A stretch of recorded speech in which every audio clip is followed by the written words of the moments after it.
All right, guys, welcome back to what I'm calling Dave's Awesome Mustang Collection. This is part 2, and we covered the Foxbodies in part 1. So if you like awesome Foxbodies, check out our previous video. Right now, what we're going to do is show you some SN95 cars that are simply amazing. And I'm going to bring Dave in. This, from the back, looks like a 95 Cobra R. That's what it looks like from the back, but as you start to roll up to the front, it starts to change. So why don't we go up there and take a look. All right. And you can see right here what it is, 95 CJR. It's the 6.1. So if you're a fan of Mustangs, you probably know this car. It was highly publicized. It's a prototype that was built by Ford with a stroker Windsor in it. Not the 5.8, but a 6.1 Windsor. And this car went through many changes. It had a different intake on it when Ford first put it together. And then ultimately, this Rarest intake that's fed by the actual cowl scoop. So you can see it's open here. It's open on the other side. Throttle body facing backwards, mass air, into this intake manifold that feeds like a cross ram underneath it for a lot of ram effect. On the 6.1. And you could hear this thing breathing when this thing's on through the hood, and it's just sucking air in like crazy. It's a living monster. It's just a hoot to drive, and just a super cool car. Yeah, so Ford did a lot of projects back then. The Super Stallion, they did this car really to just test the waters of new parts to see what was cool. They still do stuff like that today. I mean, the Mach 1 probably started as a development car and a project and a fun idea by the engineers. And cars like this were developed, and I can tell you firsthand that magazine guys were salivating. I mean, we love testing the production cars, but when we got on our hands on cars like this, I remember testing the V10 that they did. Sure. And I drove the Super Stallion, which I did this burnout that was actually on the cover of Auto Week. So the Super Stallion is probably another one of those cars that's like this. It was around the same time frame. Sure. But this particular car, Dave, wow, I mean, to have it in your collection, that's super special. Yeah, and I just consider myself a custodian to this car. It's a piece of Ford history, golden era of SVT, certainly just something that I just hope that when people love Ford and come in here, just love showing these cars to them, bringing back memories or really teaching them about what was going on during that time period. Like Evan said, there were so many neat cars and test cars and prototypes made that never made it to production but were worthy of it. And there were just hot rods that was coming out of those buildings. So really just honored to have something like this around here. Yeah, clearly you are really good at seeking these things out and being able to acquire them.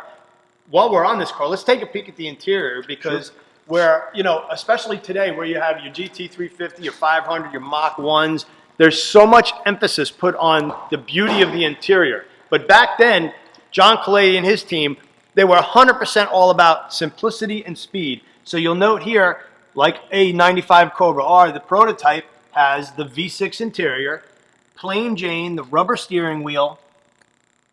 All right, so something you really can't even order on cars today is roll-up windows and air conditioning delete. But the Cobra R models, they were all about speed and performance. So you got roll-up windows right here, and you can see in the center stack there is no provision for air conditioning or a radio. And then, of course, no back seat. Everything's all about lightweight and making the car simple and fast. You even have a little plastic block off for the antenna. And the rest of it, the suspension and stuff, was pretty standard Cobra R. But Coletti probably was sitting around the office one day and said, the Cobra R is neat, but what would it do with more power? So let's go build an engine, and we'll stuff a 6.1 Windsor under the hood. And this thing screamed, man, I remember, oh my God, this thing was so much fun to drive. You are so lucky, Dave. This is a neat car. No, like I said, I'm just honored to have some of these cars in the garage here to share with people like you and people watching the video. It's really something. So moving along with the collection, we're going to see another one of my favorites, the 2000 Cobra R. This is not just your run-of-the-mill one of 300 Yeah, this is actually before the 300. This is a 99 GT that was converted to a 2000 Cobra R for the press and for the early release of the press. If you see during the magazine shoots in the late 99 and early 2000s, this was one of those cars that Ford was using to pre-promote the car's eventual launch and delivery to the dealership. So on the outside, it looked like a normal Cobra R. I mean, every single feature of it. We'll look at the door tag later, and you'll see a little mark out on it. And actually, in the back trunk, has a 99 GT spare tire in it, which makes it really kind of neat and shows off its uniqueness. But what really sets it off, Evan, you could explain on the back window there.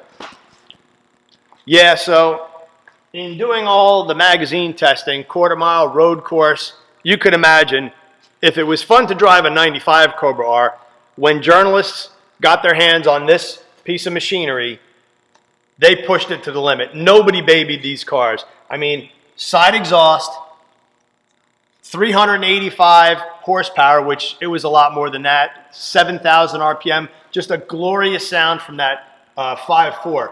But this right here screams prototype. So Lexan window with a NACA duct, and this was done to cool the rear end because guys just stomped on these things. And I guess, you know, Ford was unhappy with rear end temperatures, or perhaps they were having failure issues, because otherwise you generally would not see this, especially on a press prototype. Usually press prototypes are really, really close to production model cars. So it's incredibly rare that we would get our hands on a car where they just say, hey, take the car and go do your track evaluations, where you'd have something non-standard like this, because for a lot of reasons. Number one, it looks really cool and very racy, but when we would go do stories and cars would have non-standard parts, well, the buying public expects it. Hey, the one I bought doesn't have that. So Ford, and I'm sure most manufacturers, generally don't give cars to the press to test that aren't very close to the production model as far as fit and finish, because certainly I've driven some cars with some tested interiors that are pretty ratty that we didn't do magazine stories on. But Dave, you got the cover right there. Yeah, and there's the March of 2000 Auto Week, and you can see the car here and the duck giving it a dead giveaway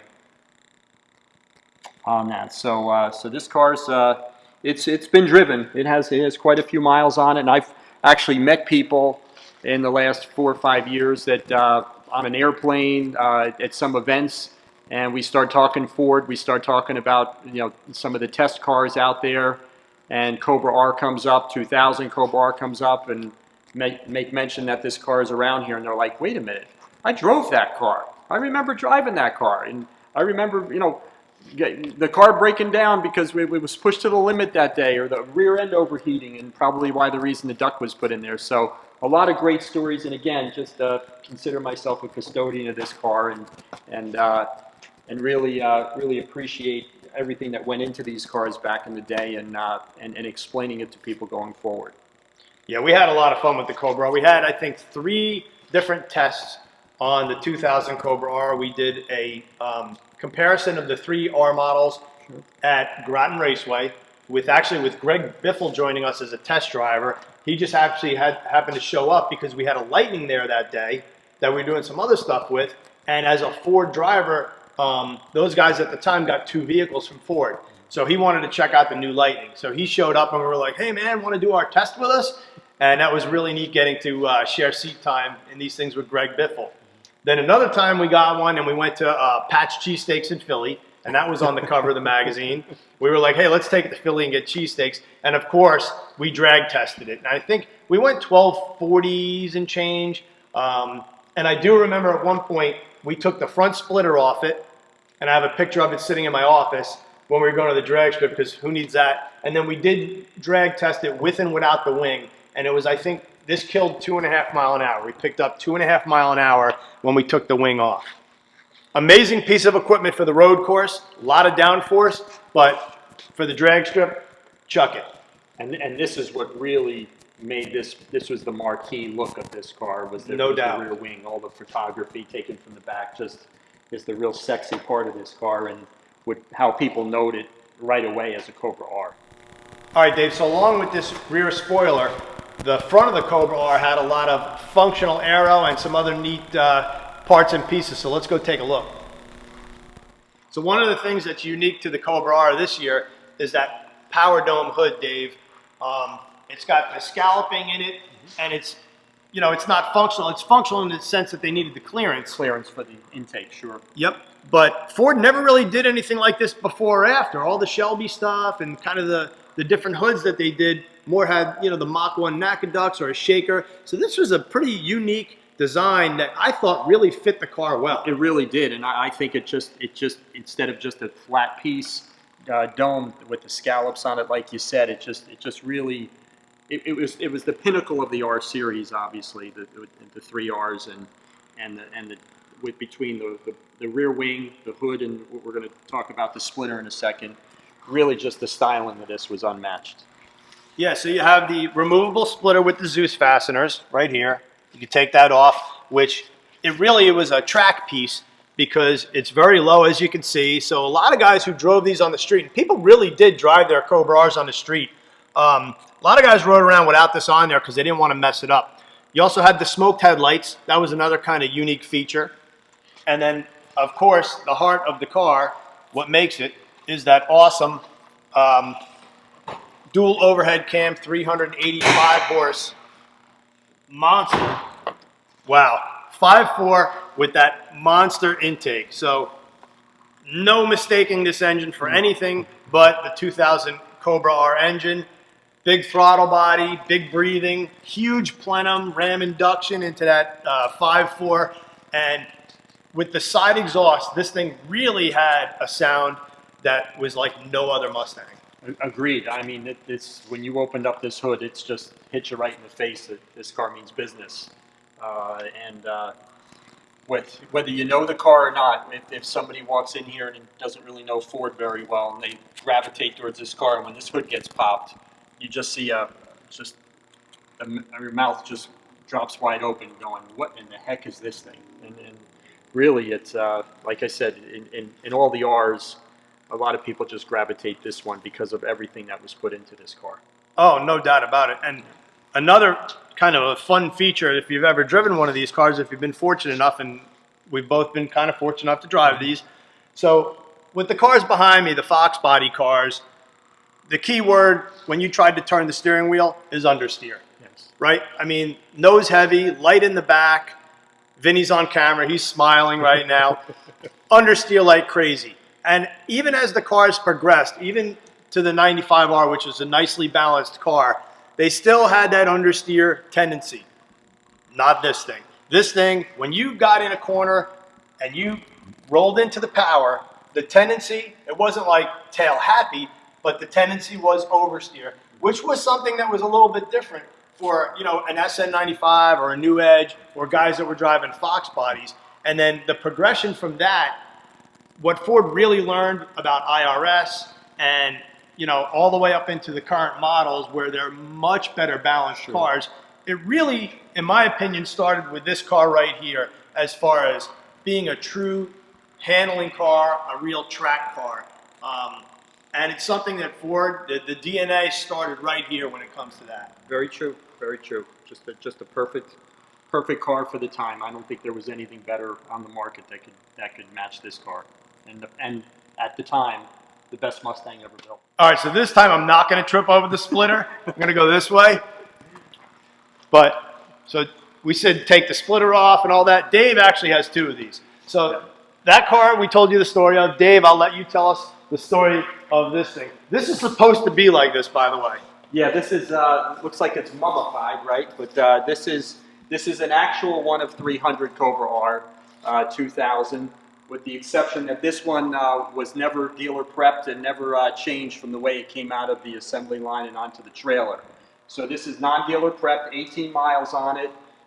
Is what you see is what you get. It's it's you know, factory stickers all over. This is how it came out of the Flat Rock assembly plant, and after it went through SVT and back to eventually the dealer.